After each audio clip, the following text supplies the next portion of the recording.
Bueno, estamos dando inicio a una nueva emisión de nuestro querido resumen de noticias Uruguay es Noticia y como siempre a mi lado, quien es actor y fundamental de este programa, mi amigo Daniel Pizzotano. Muy buenas tardes, ¿cómo están?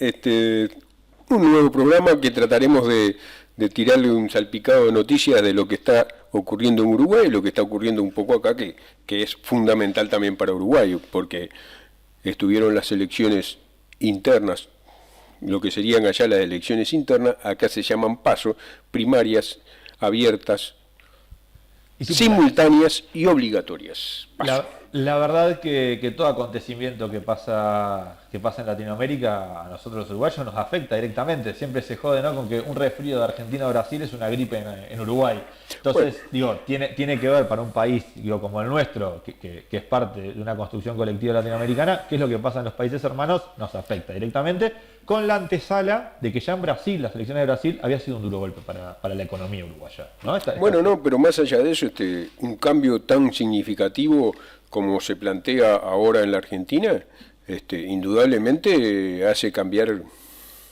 este, las piezas dentro del tablero, ¿no?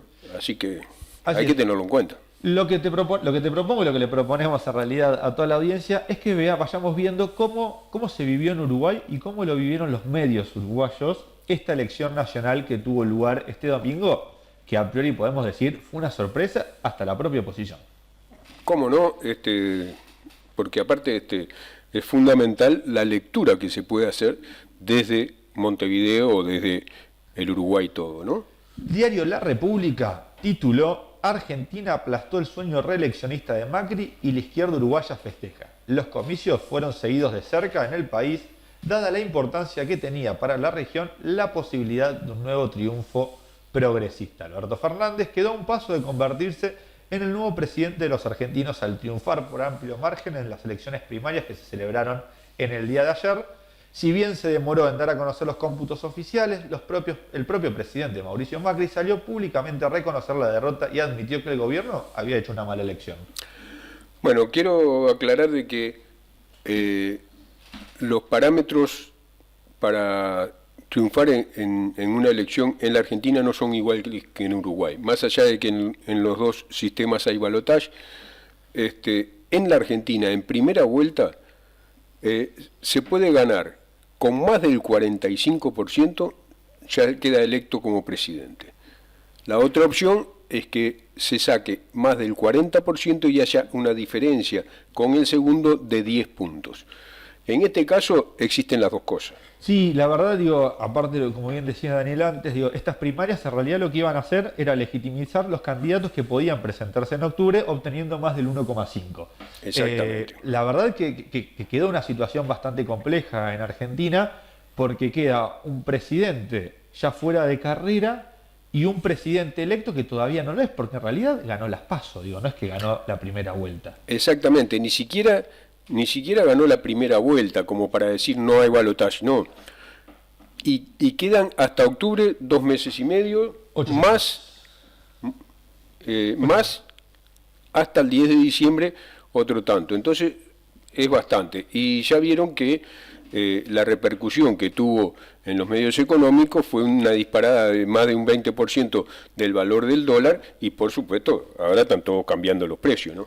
Por su parte, el diario Subrayado tituló Argentina votó en las primarias previas a las presidenciales de octubre. La primera vuelta será fijada para el 27 de octubre y el eventual balotaje el 24 de noviembre. Argentina celebró este domingo unas elecciones primarias obligatorias que sirven de ensayo para las presidenciales de octubre, de las cuales el mandatario liberal Mauricio Macri buscará la reelección frente al peronismo de centro-izquierda de Alberto Fernández. Los centros electorales cerraron a las 18 horas luego de 10 horas de votación. Alrededor del 75% de los 34 millones de electores participaron, un porcentaje considerado alto para las primarias, informó el propio ministro del Interior de Argentina, Rogelio Frigerio. Otro dato, ¿no? Digo, a diferencia de Uruguay, son obligatorias. Digo, acá hay que venir a votar a las PASO. Las PASO son obligatorias, claro, lo cual diferencia mucho las cosas. Por otro lado, definen los candidatos en los distintos ítems para todos los partidos. En Uruguay, por ejemplo, hay algunos partidos, como el Partido Nacional, que a través de las internas va definiendo cuáles van a ser sus candidatos en las intendencias, en los distintos puestos. En el caso del Frente Amplio, simplemente van a hacer la elección o la confirmación de quiénes van a ser los candidatos. En este caso, el Frente Amplio tenía 4 precandidatos y se elegía solo el candidato a presidente. Ni siquiera el vice. Ni siquiera el vice. Que inclusive Daniel Martínez decidió elegir una persona que no estaba como precandidato. Y no estaba en la agenda de nadie, aparte, no estaba en el radar de nadie. Aquí es muy distinto porque hasta los consejeros estudiantiles, que no son los ediles de un pueblo, sino un paso más allá todavía. Son los que se encargan de administrar de alguna manera en esta descentralización de recursos educativos, el control, porque ni siquiera es que tienen presupuestos, el control de gastos diarios, porque el otro día charlábamos con un candidato de consejero escolar en otro de los programas de acá Hora 60 y explicaba un poco, porque la verdad que es bastante interesante el rol del consejero escolar, es una figura que no existe, en nuestro país. Ya que no. Que tiene que ver la administración de recursos, pero sin recursos propios, donde es un control político, donde la mayoría pone el 60%, la minoría creo que se queda con el 40%. Es como complicado de acuerdo a la cantidad de votos. Es complejo, interesante, pero bueno, que para los que no están acá les resulta distinto. Si te parece, Russo, seguimos con el diario El Observador, que dijo: Alberto, el tipo común que hizo las paces con Cristina para ganarle a Macri. Fue carne y uña de los Kirchner. Luego se peleó y finalmente volvió a unirse para lograr una resonante victoria sobre Macri. Sí, una de las cosas que ustedes sabrán de que desde el gobierno de Macri se ha cuestionado mucho, no solamente a Cristina Fernández, sino a distintos integrantes del gobierno de kirchnerista, y ese cuestionamiento se lo llevó a la justicia. Más allá de las interpretaciones que se puedan dar de la justicia, esos juicios están en marcha. Más allá de eso, y teniendo en cuenta eso, Cristina decide pegar un paso al costado, ponerse como vicepresidenta y ponerlo a Alberto Fernández, que es alguien que no estaba cuestionado porque no estaba cerca de Cristina siquiera. Pero como él dijo, nunca dejamos de hablar más allá de que no nos veíamos. Dani, ¿y vos cómo, a ver, porque volvíamos a decir la importancia de Argentina en la región, la segunda economía más grande, va a afectar, hay que recordar que la relación con el peronismo, especialmente el último mandato de Cristina con nuestro país, no fue buena. La verdad que en términos, hubo bastantes choques, en términos políticos, no en términos económicos, de integracional, porque el Mercosur ha funcionado perfecto. El Mercosur funcionaba mucho mejor de cómo funciona ahora. Pero el tema del proteccionismo lógico que plantea el peronismo puede afectar las relaciones comerciales. Lo que pasa es que visto desde Uruguay, no tanto a Néstor Kirchner, más allá de que Néstor Kirchner tomó una fuerte posición con respecto a la pastera y todo eso. El famoso conflicto de las pasteras. Pero más allá de eso, se criticó mucho el proteccionismo, como vos decías, del gobierno de Cristina Kirchner. Y el proteccionismo es algo de que todo país debe tener. Si uno no tiene cierto grado de proteccionismo, es imposible desarrollar cualquier tipo de actividad. Una pyme está a la buena de Dios, y realmente lo que corresponde es poner algo de proteccionismo para poder desarrollar la industria local. Eso es lo que intentó hacer Cristina Fernández. Claro, visto desde Uruguay, le ponía algunas trabas a productos que competían con los productos argentinos. Está claro, por muchos se preguntan, ¿y cómo va a ser la relación entre los dos gobiernos? Bueno, Alberto Fernández, uno de los primeros viajes que hizo fue verlo a Mujica a su propia casa. Con lo cual la relación con el Uruguay le es importante, está tenida en cuenta dentro del Frente de Todos, de que digo, va a ser el próximo presidente de Pero los argentinos y tendremos que tener una relación en un continente donde tanto Bolivia como Uruguay están bastante solos. creo que aparte lo hizo por el significado político que tenía en ese momento, porque cuando él fue a sentarse a conversar con Pepe Mujica, en ese momento Macri estaba con Bolsonaro. Sí, sí, no, está claro en las últimas declaraciones. Lo que esperamos y saludamos es es importante el Mercosur, es importante el Parlasur, es importante Obviamente. entendernos como una región porque, como bien alguna vez dijo Mujica y lo dijo Artigas antes, fundamos países porque fracasamos en fundar la nación. Digo, Latinoamérica es una sola cosa y la respuesta la hemos tenido en esta disgregación que cada vez que hubo un Mercosur más pendiente de lo económico que de la integración social, es que nos ha ido bastante mal como región. Bueno, muy bien. Vamos a un corte Vamos a un corte, y ya por venimos con un tema que para nosotros es muy importante, que es el 14 de agosto.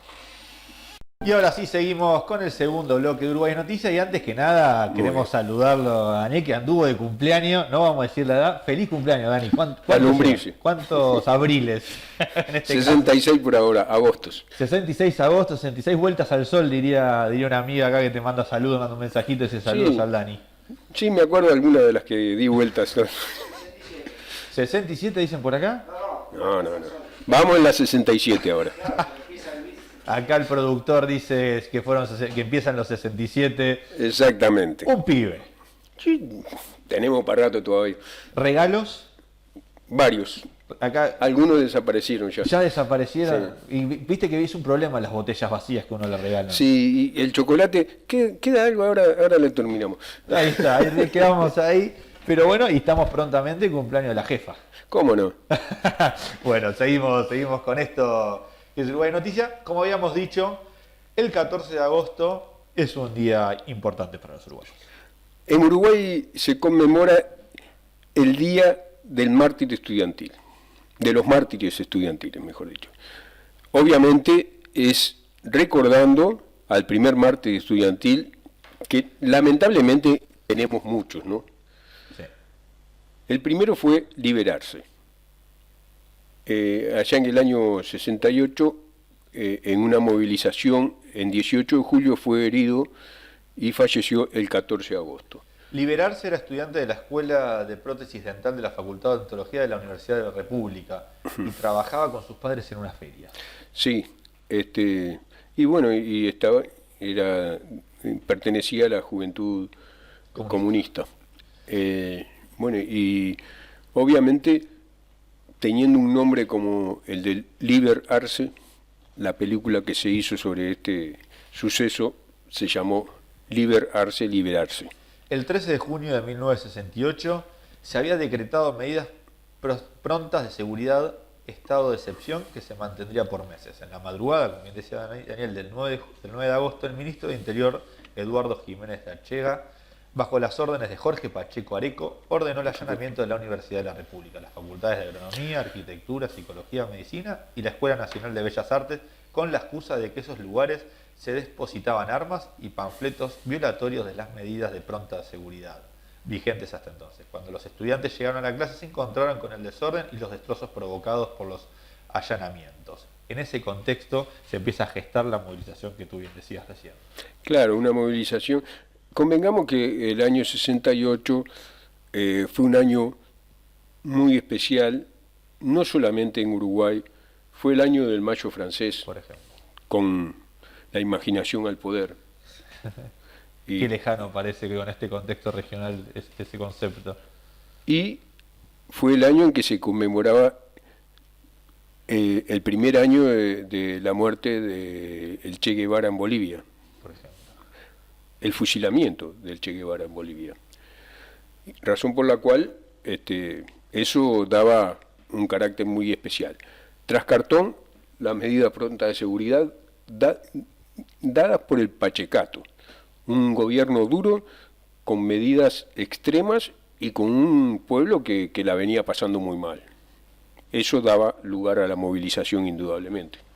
El entierro de Liberarse fue en el atrio de la Universidad de la República. Una multitud acompañó su cuerpo hasta el cementerio del museo. transformando el hecho en una manifestación popular contra las políticas del gobierno. Se estima que más de 250.000 de personas en esa época concurrieron al entierro. Muchos comerciantes cerraron en señal del duelo y los ómnibus de la empresa de transporte de propiedad municipal AMDET colocaron cintas negras en sus parabrisas. Al pasar el cortejo por las iglesias, estas hicieron sonar sus campanas en señal de duelo. 250.000 personas. En ese año, Russo. No solamente en ese año.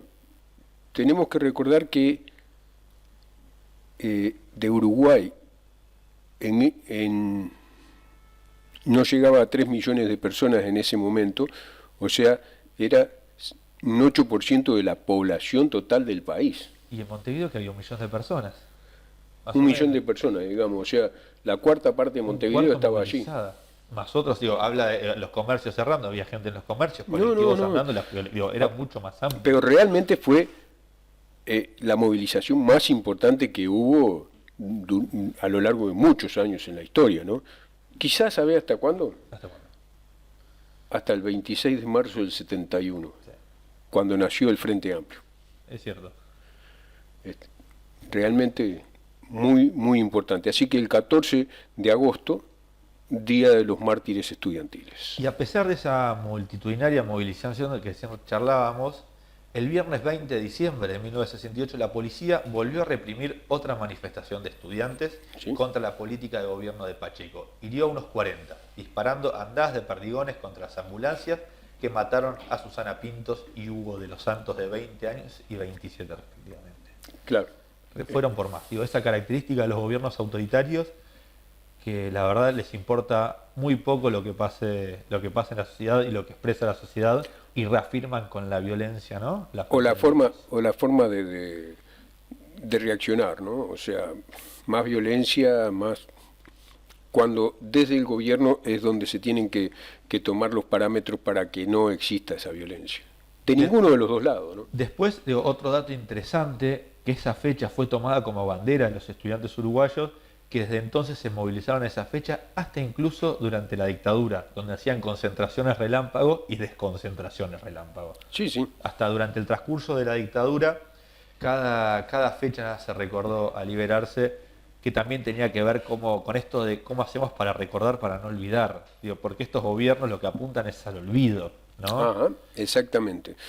En un contexto, la dictadura nefasta del Uruguay, tal vez no tiene la magnitud de muertos que en Argentina, pero fue muy dura. ¿Vos sabés que proporcionalmente Uruguay tiene más muertos que Argentina? No tengo dudas.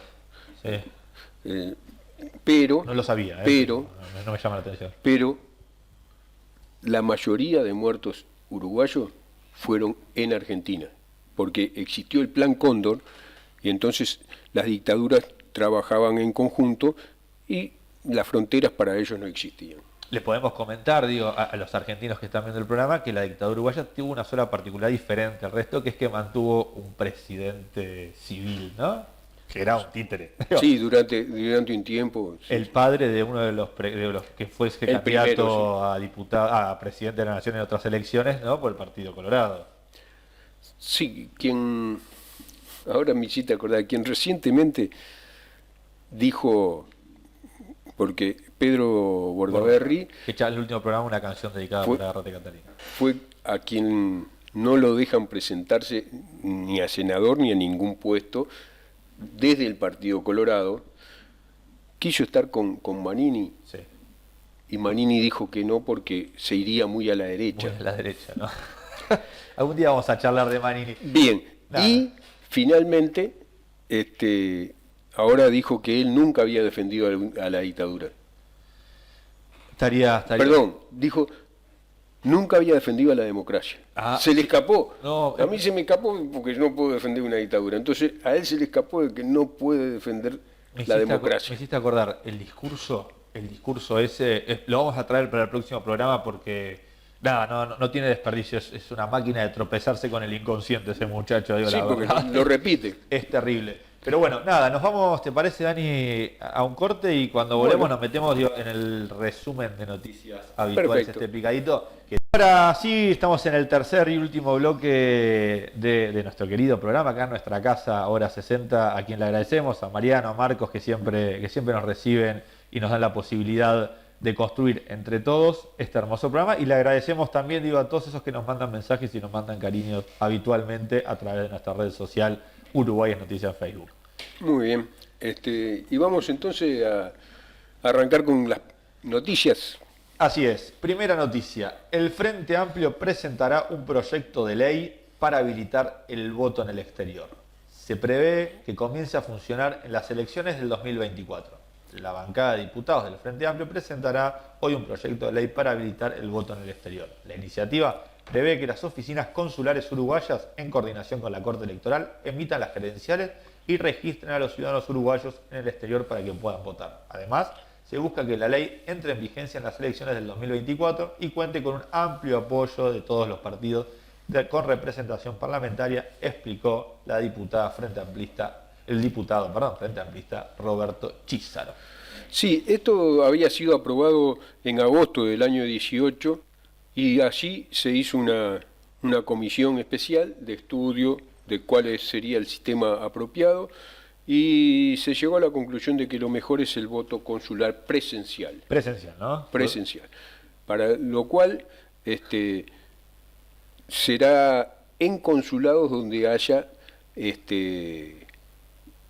cónsules de carrera. ¿Y qué sería los? Sí, que acá en el país tenemos 3, si no me equivoco, ¿no? Acá está.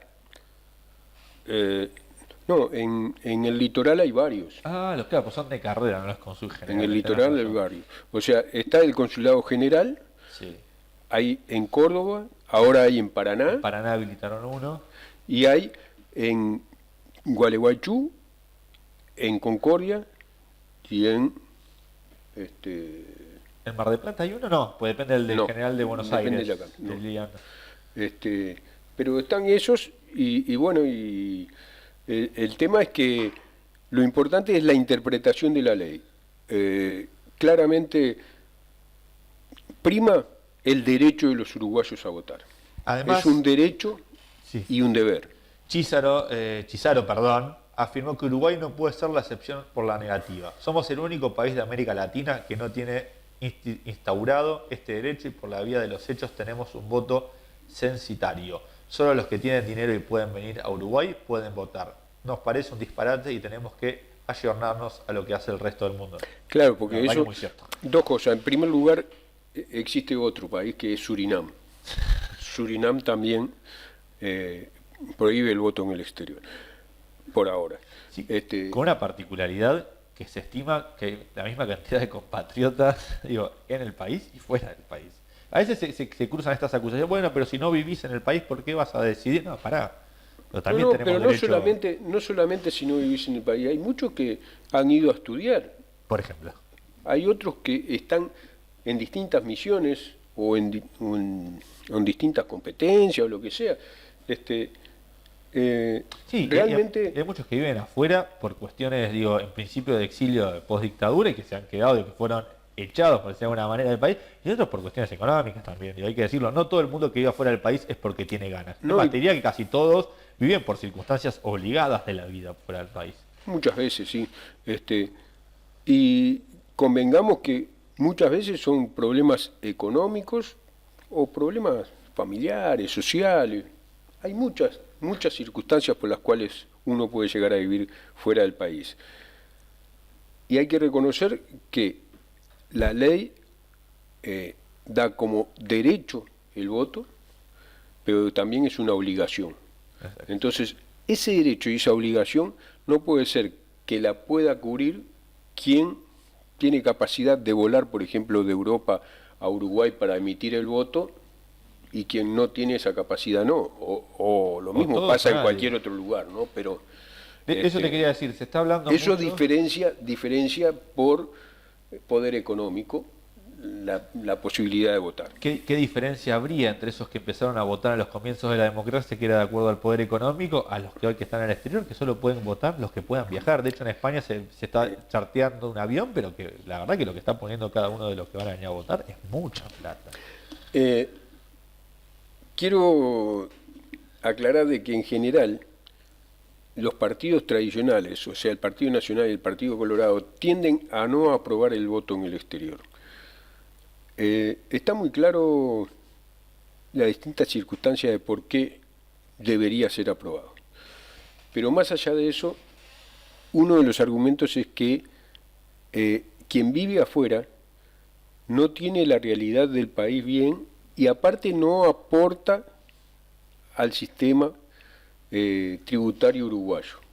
Cuando muchas veces los aportes que se hacen desde el exterior a Uruguay son más que altos. Sí, el aporte, la transferencia de plata a los que quedaron en el país, digo, el ingreso económico por envío de dinero de los que viven fuera del Uruguay hacia los compatriotas, digo, es un número significativo. Y hay otras cosas que se trasladan y que no son económicas, como la sapiencia.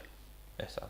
Muchas veces alguien se va a especializar afuera, mientras se está especializando no tiene derecho a votar allá y vuelve a poner toda la sapiencia de él allí en Uruguay.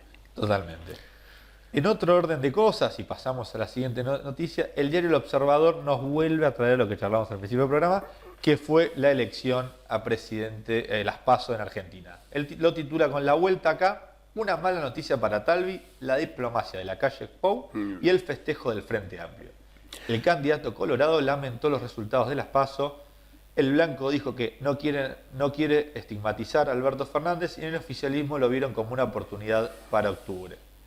Claro, lo que pasa que desde las huestes del Partido Nacional y del Partido Colorado se festejó cuando ganó Macri aquí. Hubo una apuesta concreta de acompañamiento al precandidato. Se vino aquí a saludarlo, a festejarlo.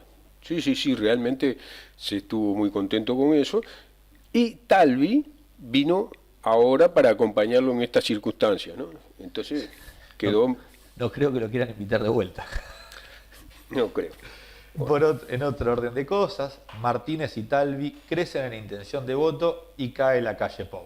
Los candidatos presidenciales Daniel Martínez por el Frente Amplio y Ernesto Talvi por el Partido Colorado crecen en intención de votos, mientras que el nacionalista Luis Lacalle Pou pierde pie, aunque se mantiene en segundo lugar. Opiniones de consultores presentadas este miércoles 7 de agosto, su primera encuesta de opinión pública, luego de las internas referidas a las elecciones nacionales de octubre. De acuerdo al sondeo, Daniel Martínez encabeza las preferencias del electorado con un 27%, subiendo el 2%, mientras que Lacalle Pou ocupa el segundo lugar. El crecimiento del Partido Colorado, la opción resalta que el Partido Colorado se posiciona por primera vez con posibilidades de competir de cara al balotaje, consecuencia de su crecimiento de 6 puntos porcentuales y del descenso del Partido Nacional de 7 puntos porcentuales. Nada, a ver, yo soy medio escéptico en las encuestas. Son encuestas, vos sabés que hay muchos que no quieren contestar, hay gente inclusive que contesta otra cosa como para que vaya. Mi padre, que era un anarquista, le encantaba decir cualquier cosa para votar, total no iba a votar. Bien. Sin ir más lejos. Pero el crecimiento de Talvi para la calle... Y es complicado. Y para la calle no entrar en el balotaje sería terrible. Yo creo que para el Partido Blanco no entrar al balotaje sería algo muy duro, porque recién lo charlábamos hace 2 programas, el Partido Colorado era un partido que estaba sucumbido casi que entre las cenizas, por así decirlo, y que tuvieron que acudir a un tipo de 85 años para tratar de revitalizarlo, lo que claramente ha logrado. Uno puede decir muchas cosas de Valle, pero que ha levantado el Partido Colorado, no hay ninguna duda. Ahora quiero decir que Talvi es uno de los muchachos que los Chicago Boys, sí. Claramente defensor del neoliberalismo y promotor y aplaudidor de todas las medidas que Macri tomó acá en la Argentina. Bueno, de hecho mucho en nuestro querido país porque se habla de Lacalle Pou como un posible símil candidato al macrismo, cuando en realidad no lo es. La verdad que no tiene pocas cosas que ver. Digo, Talvi es claramente el empresario. Claramente es Talvi. El empresario que viene a la política y de hecho hasta coincide con Mauricio Macri esta de agarrar un partido por arriba y partido devastado. Digo, Macri fundó un partido en Argentina, Talvi refunda un partido que es el Partido Colorado. Vamos a ver si no lo refunde. Más que fundarlo. Bueno, vamos a ver. En otro orden de cosas, y seguimos con este picadito de noticias, los chanchitos y el lobo feroz, dice el portal Montevideo. Astori la única forma que tiene la calle de aplicar su plan es con un feroz recorte. El ministro le responde al candidato del Partido Nacional en una entrevista publicada en Presidencia y dijo que una cantidad de sus propuestas son absolutamente imposibles de llevar a la práctica. El ministro de Economía, Daniel Astori, cuestionó de esta manera al candidato del Partido Nacional, Luis Lacalle Pou, quien este lunes renunció a su banca. Pero antes de irse dejó un pedido de informe a Economía en el que critica duramente la gestión del ministerio. Según informó el diario El País, este lunes Lacalle hace hincapié en que el ministro de Economía se equivocó en las proyecciones del crecimiento económico y puso en duda directamente la gestión de Daniel Astori. Bueno, recordemos que en los últimos días hubo bastante presión para que Lacalle Pou terminara renunciando en el Senado para poder hacer campaña, porque realmente quien está en campaña, y más en una campaña presidencial, no puede cumplir mínimamente con los requisitos y con las necesidades de seguir debatiendo en un Senado, ¿no? Fue muy criticado hacia adentro de su partido, porque era una cuestión moral. Yo no estoy totalmente seguro, prometo averiguarlo para el próximo programa si hay una cuestión legal, pero lo que sí hay seguro es una cuestión moral. Bueno, sí. No se puede estar en la misa y en la procesión, decía mi abuela a la vez. Y la verdad que también necesitamos que los que nos puedan llegar a representar, de los que puedan llegar a conducir los destinos de la patria, se puedan tener el tiempo completo para explicarnos, porque lo que tiene que hacer, Martínez, Talvi, Lacalle Pou y los otros candidatos, es contar sus propuestas. Nosotros los uruguayos necesitamos saber cuáles son sus propuestas para poder elegir. Simplemente tienen esa responsabilidad. Pero también, perdón que te interrumpa, Russo, y también en el medio hay que seguir gestionando y gobernando un país, y el poder legislativo es muy importante. Si Lacalle Pou no puede transmitir sus ideas y no puede encontrar sus proyectos, no sabemos qué es lo que va a hacer. Pero si tampoco termina de legislar, tampoco funciona. Entonces era importante que renunciara y celebramos, aunque tarde, lo haya hecho.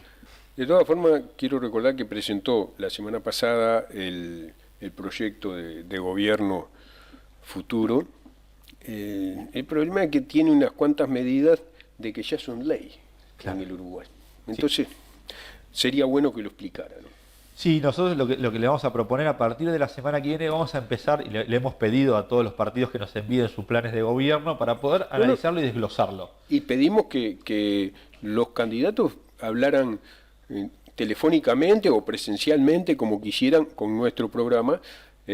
Hasta ahora solo tenemos la respuesta del Frente Amplio, que se han comprometido si bien Martínez ya habló después de la cita. Unidad Popular también nos respondió, pero Unidad Popular, son los dos partidos que les agradecemos que hayan tomado la deferencia y el tiempo de contestar a un noticiero que está en Argentina y que intenta transmitirle a los compatriotas algunas de las cosas que a veces nos quedan lejos, ¿no? Si bien estamos tan cerca y la tecnología fluye, bueno, este es un espacio para que puedan transmitir su mensaje y los uruguayos podamos elegir en las próximas elecciones. Muy bien.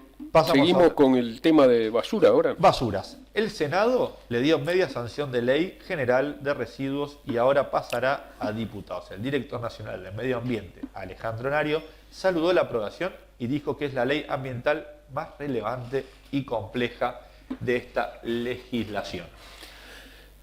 Recordemos que la basura es un grave problema en los distintos lugares del mundo, el plástico especialmente, y que se está viendo cómo poder solucionarlo, aunque sea en parte. La producción de una ciudad o de un ámbito con el gasto, el consumismo que se tiene, es altísimo, es altísimo. Y creo que es uno de los grandes problemas. A veces se dice, ¿cuáles son los problemas del capitalismo? La desocupación es uno, pero hasta más grande empieza a ser el problema de la basura, pues es un problema del medio ambiente. Claro. Es un problema, un problema muy difícil de solucionar después. Sí, un problema aparte que viene con un retraso de políticas globales y mundiales en el tiempo, porque no se ha tomado conciencia, sino hasta en estos últimos años, que el planeta es uno, no hay mucho más chance. Y la verdad que es importante que haya un acuerdo mundial de qué hacemos con la basura y qué hacemos con el medio ambiente. Porque si esto explota no queda nada. Uruguay, por suerte, está haciendo trabajos importantes, se está reciclando bastante el plástico. Yo estuve en Semana de Turismo, estuve en Baigorria. Sí. Allí las paradas de micro son de plástico reciclado. Mirá.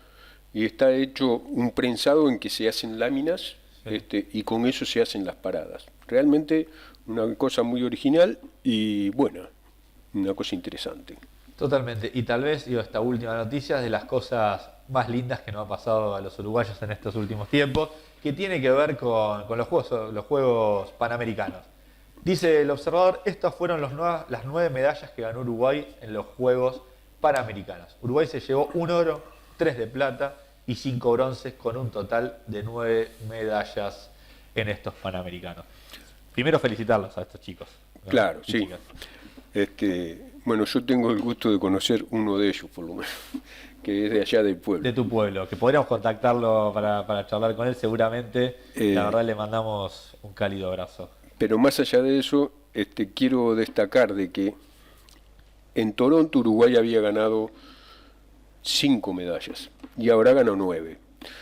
Obviamente muy lejos de aquellos países grandes en el deporte, como entre ellos está Argentina, que llegó a 101 medallas. 101. Pero otra cosa que quiero destacar es que quien ganó una medalla de plata en remo, su equipo lo llevó con su camioneta a lo largo de 4.500 kilómetros. Recorrió 4.000. Muy a pulmón, mirá que Brasil, Bien. Toronto le queda lejos, no queda tan cerca. Así los muchachos realmente chapó. Totalmente. Bueno, Dani, nada, nos corre el tiempo, estamos ahí ya para cerrar el programa. Es lindo, yo todavía no me acuerdo que decía, qué lindo que es dar buenas noticias, pero la verdad que ver el sacrificio, digo, de estos gurises es hermoso, digo. Está Sí. bueno, vale la pena, tenemos que sentirnos orgullosos de las 9 medallas, digo, porque es un esfuerzo compartido de un Estado, de una sociedad y de unos deportistas que hay que sacarse el sombrero. Muchísimas gracias, muchachos. Vamos adelante y nos vemos el martes próximo. Nos vemos el martes próximo, pero los vamos a dejar con un videito con el cual charlábamos, donde el senador nacional, no me quedó claro, defiende, critica la democracia, no sé, lo analizamos Es el programa algo- que viene, pero los dejamos con esto para que lo vean y nos cuenten a través de las redes sociales qué les parecieron. Buenas tardes. En mi tiempo político, nunca he defendido una democracia, nunca he defendido una dictadura en mi vida. Siempre he condenado una democracia, una dictadura.